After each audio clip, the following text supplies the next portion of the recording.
end of our week here, it went so fast, yet it was still restful. Lots of time to read and take naps, sit in the hot tub, go for a walk, or I really enjoyed using the gym. Kerith retreats are put on by Focus on the Family, specifically Canada, 2 or 3 retreat centers they have here. So it's good, solid biblical foundation that you can trust. Already for missionaries and people in full-time ministry, they have a discounted price. It's still quite the investment and something we wanted to invest in ourselves in, but we wouldn't have been able to do it without support, the financial support really, of friends and family and churches. I don't know if we'd be able to do it. We're here with a crazy couple from Belize. Just so cool to just see different ministries, pastoral ministry, missions, whatever that looks like. It is worth the time. It's worth the money. We really will be encouraging a lot of people as we move from here to take advantage of this opportunity right here in Canada, all the way across the country. And don't feel like you're too old to come to something like this. You're never too old, and we all need help. And rest. We've been married 25 years. Actually, we're just celebrating our 25th anniversary, and we've been in ministry that long, probably longer. Just realized the last thing you do is sometimes focus on your marriage. And so we really knew that we still needed to do that. Yeah, and we wanted to do something that would invest in us, in our marriage, but also in ministry life. Yeah, just the place itself and the way that our host couple takes care of the place and has taken care of us. And in every possible way. I think we didn't know how tired we were until we came here this week. And so just the pace of the week has been a huge highlight for me personally. Just a chance to have lots of teaching, but then have time to actually stop and absorb it for a full day and just have time and space to pray, have time and space to sleep, time and space to go out for walks in the beautiful forest around here. The teaching here this week has been phenomenal around relationship, and even just for our marriage, and just learning practical things that, I don't know, you get, I guess, a little arrogant after a while and think, what else is there to learn?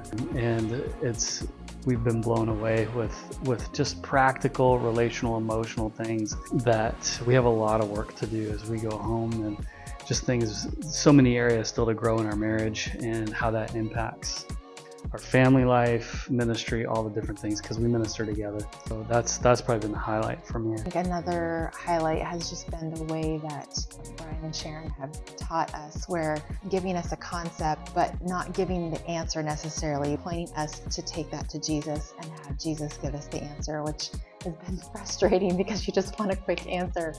Brian and Sharon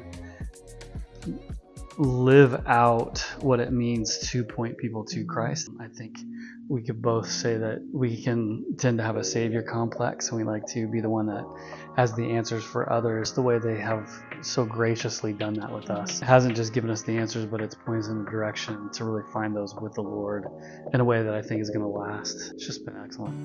When you come to things like this, there's anxiety around doing this with other couples, like the people who host, the other couples that are participating. When you're in ministry, you just always feel like you're on at times, and so are we going to really be able to relax and different things? And it's just been such a safe, relaxed environment. Really enjoyed the time around the dinner table. Food's amazing, too much food, and playing games and just hanging out. Even that was a pleasant surprise compared to what probably our expectations were. Hey, listen, if you're in ministry of any kind, this is such a great opportunity to not miss. You don't need to wait until your marriage is falling apart before you ask help. If you wait to that point, then it's kind of too late. And the stakes are too high for our marriages, for our families. I highly recommend it to all of our friends and acquaintances or anyone who's in ministry. It's so important to take time away to hear God's voice and especially connect as a couple. Brian and Sharon, thumbs up. You guys have really did an amazing work pointing us to Jesus Christ, and I am very grateful. I'm leaving here full, blessed, and in many ways to implement new practices, and I'm looking forward to see what the Lord is going to do in us in the next few years. Thank you to those who supported us, to everyone who gave. It was refreshing and much needed for ourselves and for our relationship, and I know that's going to benefit our family and our ministry. So thank you. And remember, don't be scared. Be Be smart. Come to Kerith retreats. I hope that you enjoyed this story as we spend quality time investing in our marriage. You got a full tour of the outside and also the inside. And remember, if you want to see more stories of the Unbelizeable Perezes, how we live life in Belize, you can follow us at the Unbelizeable Perezes. And I'm hoping that one day, if you're in ministry, you can join the Kerith retreat. Keep it unbelievable.